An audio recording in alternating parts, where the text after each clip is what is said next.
So Senator Dianne Feinstein held a town hall meeting, and she was asked if she would support Bernie Sanders' Medicare-for-all bill. And here's what she had to say. So the gentleman to my left in the green shirt, you have the first question for the senator. My question is, will you co-sponsor Senator Bernie Sanders' Medicare-for-all bill?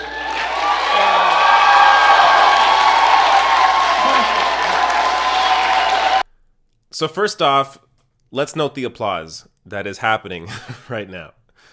People, if you look in the crowd, they largely support, with their little green pamphlets there, they're saying they support that Medicare for All bill and that they want her to support that. Now, here's what she has to say. And if not, why? Not at this stage, and I will tell you why. I will tell you why. Essentially, as I understand what Bernie is proposing, it is a takeover of all medicine in the United States. And I don't favor that.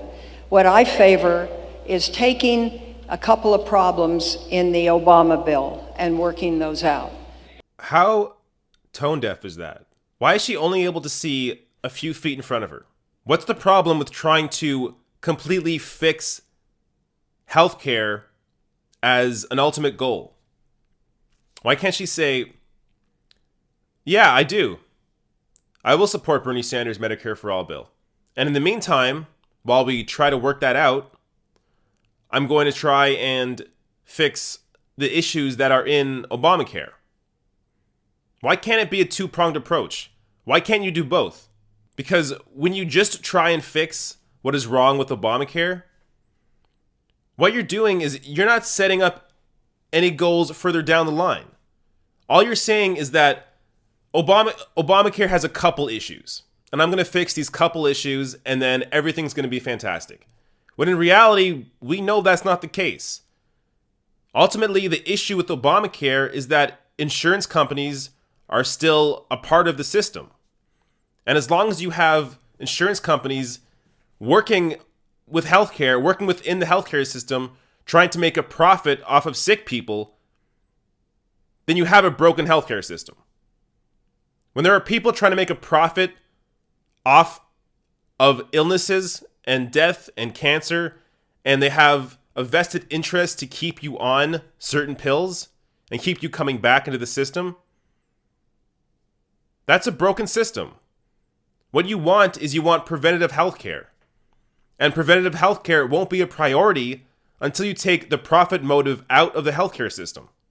But let's switch gears here and let's take a look at who Senator Dianne Feinstein actually represents. So this is an article from the LA Times. First, it's worth mentioning that this town hall that just happened, protesters outside Feinstein's offices and home have been encouraging her to have a town hall since Trump's inauguration. So since Trump came into office, people have been trying to have Feinstein hold a town hall. She finally did it, but they've been trying for a while to get her to speak to her voters.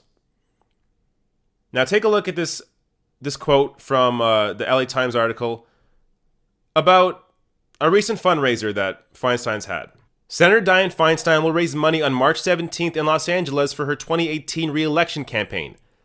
Donors are being asked to contribute or raise up to $10,000 to attend the luncheon at the Hancock Park home of John Vane, the co-founder of a software company and a former Hollywood executive who was a member of Hillary Clinton's National Finance Committee during her unsuccessful 2016 presidential campaign.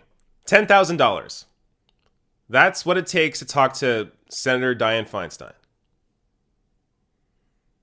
All these people, all these protesters, all they had to do to get her to hold a town hall meeting was to offer her 10 grand.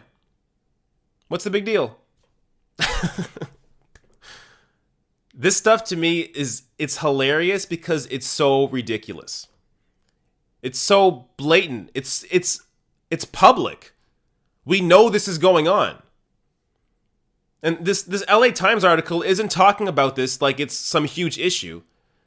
They're just reporting on it like it's regular business as usual. This is what politicians do. This is what the majority of the Senate does. They have these big, extravagant luncheons and dinners and get-togethers where people can come in and get to talk to their senator if they give them 10 grand for their campaign. This is a normal thing.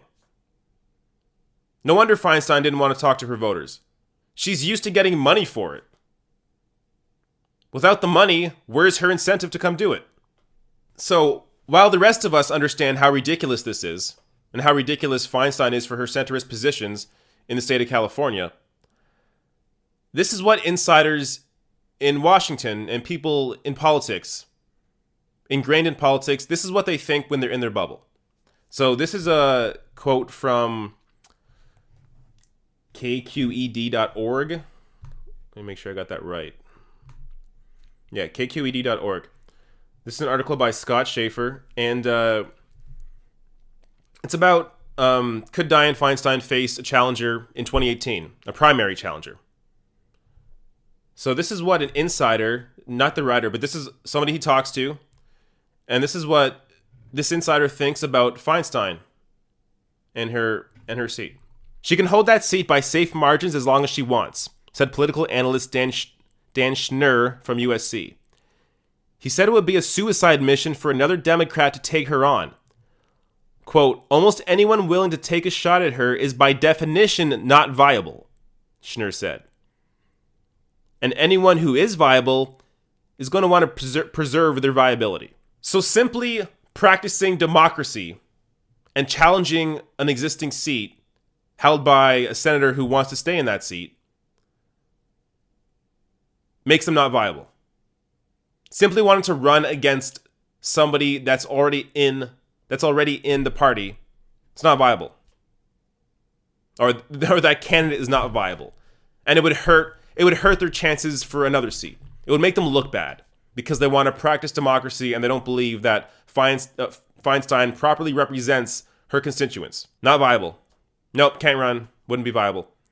This is what people think. And this is why a lot of people don't run. Because this is the common knowledge. This is the knowledge that they give on to others. This is what's reported on in newspapers and online and on TV. So when you create this sort of environment, it discourages people from challenging it. It discourages new people from coming in and challenging those seats. Now, luckily things are changing because the internet is slowly taking over television and people realize, wait, I'm pretty sure I just saw a crowd of people boo Dianne Feinstein for her position on Medicare. You're telling me that there isn't a viable opposition to that could come in and say, hey, I'm a Bernie Sanders guy. I support Medicare-for-all. I'm a real progressive. Dianne Feinstein is not progressive. If you believe in progressive policies, vote for me. You're telling me that guy wouldn't be viable? That guy or woman wouldn't be viable against Feinstein? Of course they would. But this is the environment they create. They want to scare you. They don't want you to challenge these seats.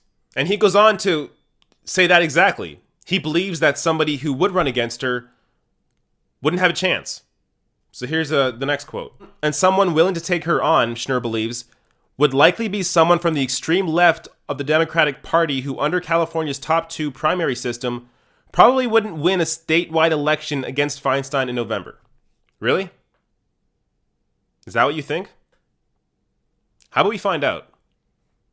How about we see what actually happens?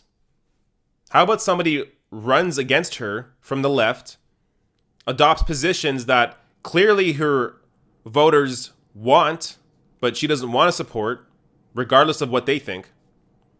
See somebody with those positions run against primary Feinstein and see what happens.